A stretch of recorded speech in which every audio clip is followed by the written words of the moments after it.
আজিয়ে প্রভাতে রবির কর, কেমনে পশিল প্রাণের পর, কেমনে পশিল গুহার আধারে প্রভাত পাখির গান। না জানি কেন রে এতদিন পরে জাগিয়া উঠিল প্রাণ। নমস্কার বন্ধুরা, আমি পূর্ণিমা চ্যাটার্জি বলছি। আমি আপনাদের রান্নাঘরে আবার এসে গেছি।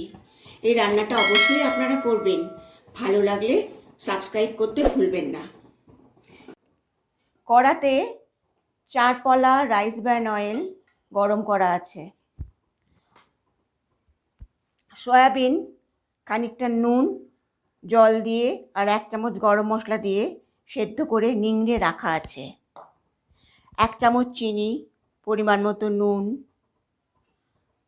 ম্যাগি মশলা, আর এর মধ্যে গোলমরিচের গুঁড়ো আছে। সয়া সস, টমেটো সস, 4 পলা টমেটো সস, 2 পলা সয়া সস, পেঁয়াজ, ক্যাপসিকাম, এর মধ্যে চিংড়ি মাছ, টমেটো, অল্প পেঁয়াজ, রসুন, আদা, কাঁচা লঙ্কা 4টে পেস্ট করে রাখা আছে। চিংড়ি মাছ ভাজা, সব কিছুই একসঙ্গে ভেজে পেস্ট করে রাখা আছে। গার্নিশিংয়ের জন্য চিংড়ি মাছ, টমেটো, পেঁয়াজ, কাঁচা লঙ্কা। তেল গরম হয়ে গেলে তাতে 300 গ্রাম মতো পেঁয়াজ আর একটা বড় ক্যাপসিকাম তেলের উপর দিয়ে ভালো করে ভাজুন। আর বন্ধুরা, সয়াবিন 200 গ্রাম। পেঁয়াজ আর ক্যাপসিকাম আধা আধি ভাজা হয়েছে। এবার যে সয়াবিনটা নিংড়ে রাখা আছে সেটা কড়ার উপর দিয়ে দিলাম। পেঁয়াজ আর ক্যাপসিকাম কড়াতে দেওয়ার পর নুন চিনিটা দিয়ে দেবেন, সেটা আপনারা আপনাদের পরিমাণ মতো দেবেন। এবার যে মশলাটা বাটা আছে, সঙ্গে চিংড়ি মাছও আছে, সব কিন্তু ভাজা, ভেজে বাটা আছে, সেটা কড়াতে দিয়ে দিন। বাটনার পাত্রে 1 কাপ মতো জল দিয়ে ধুয়ে কড়াতে দিয়ে দিন। তার সঙ্গে 6টা বা 8টা সবুজ কাঁচা লঙ্কা দিয়ে কড়াটা চাপা দিয়ে দিন। 4 চামচ টমেটো সস আর 2 চামচ চিলি সস একসঙ্গে মেশানো আছে, সেটা কড়াতে ঢেলে দিন।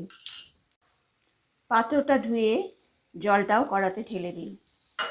এবার ম্যাগি মশলা আর মরিচ গুঁড়ো সেটা ছড়িয়ে দিন, দিয়ে ভালো করে নাড়াচাড়া করুন। মেশানো হয়ে গেলে বড় 1 চামচ মাখন তার মধ্যে কড়ার মধ্যে দিয়ে দিন, দিয়ে নাড়াচাড়া করে চাপা দিয়ে দিন। বড় 1 চামচের মাখন বা ঘি যাই দিন, দেওয়ার পর লেবুর রস দিয়ে চাপা দিয়ে দিন। বন্ধুরা, আমাদের রান্না তৈরি।